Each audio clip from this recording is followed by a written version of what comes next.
Di dalam kisos itu, pencuri dipotong tangannya, pezina dicambuk, orang memburu dipenggal lehernya.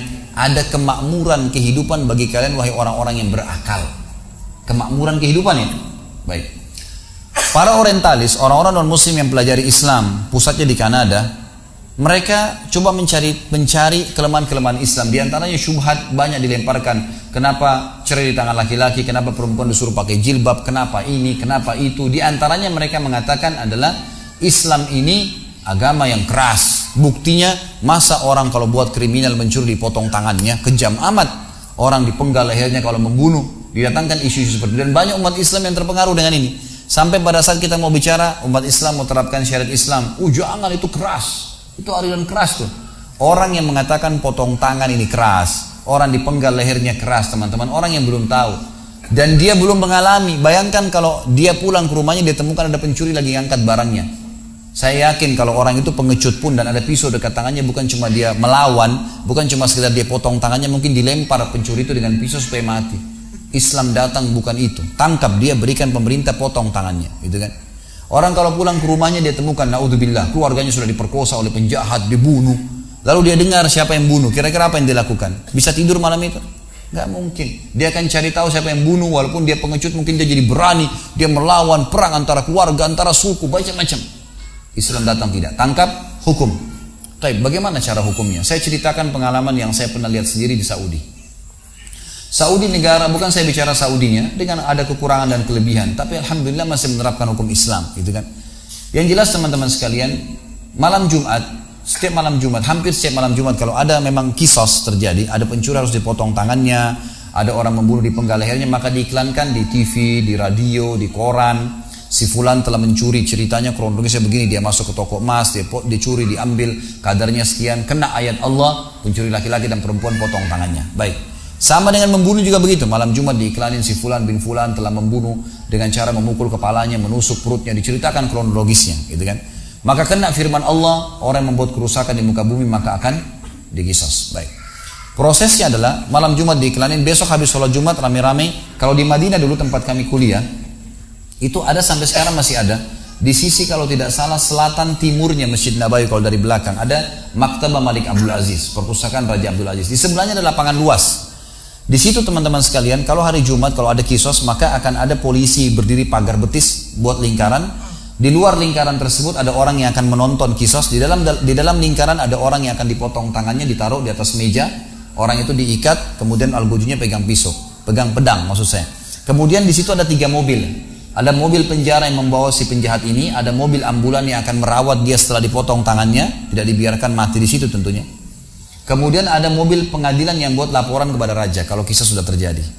Didatangkan, disebutkan kesalahannya lalu dipotong tangannya, digantung potongan tangannya selama 3 hari. Sampai membiru. Kira-kira kalau ada yang lewat niat mencuri, mau mencuri nggak? Makanya mobil mewah di Saudi itu mobil mewah, si mobil mewah sudah diparkir pinggir jalan, nggak ada yang berani sentuh tangan melayang. Di Indonesia peleknya hilang lah, kacanya hilang. Di Jakarta sampai berani pencuri itu lagi lampu merah, lagi orang nunggu lampu merah, mobil Alphard Leo spionnya dipatah depan matanya mereka. Orangnya tidak berani melawan karena ini penjahat, bawa pisau. Bayangkan berani, tangkap tuh, potong tangannya. Nggak usah itu, koruptor tuh datangkan, iklankan malam Jumat, si koruptor fulan akan dipotong tangannya besok, pasang di TV besar-besar, liatin darahnya muncrat, berhenti semua tuh. Masalahnya pakai hukum manusia, masuk pagi, sogok siang, malam keluar, besok curi lagi. Itulah hukum manusia. Mana yang lebih baik? Gimana caranya hukum Allah mau dibantah? Nggak mungkin. Lebih luar biasa kisos kepala teman-teman sekalian. Ini yang saya pernah saksikan. Kalau potong tangan belum pernah, tapi ini cerita. Ya, waktu itu pernah diceritakan. Yang jelas kalau kisos kepala pernah saya hadiri. Habis sholat Jumat sama ada polisi pagar betis, ada 3 mobil tadi, penjara yang bawa kriminal ini, orang ini, kemudian mobil ambulan yang tim dokter siap mengurusnya, karena orang pun kalau dikisos kepalanya tetap harus dijahit, disatuin baru dikubur bersama gitu kan. Kemudian ada mobil pengadilan yang buat laporan kepada raja. Kita di belakangnya polisi itu. Kemudian algojo agak berbeda sedikit. Algojo mengambil 3 langkah dari orang yang akan dikisos. Orang yang akan dikisosnya diikat tangannya dengan rantai dengan kedua telapak kakinya. Jadi tangan kakinya keikat ke belakang, kepalanya ditutup dengan kain hitam dan ditundukkan, dan dia tertunduk karena belakang ini terikat. Lalu algojonya ngambil 3 langkah dari orang yang akan dikisos. 3 langkah. Di sebelah kanannya algojo itu ada keluarganya orang yang dibunuh. Keluarganya.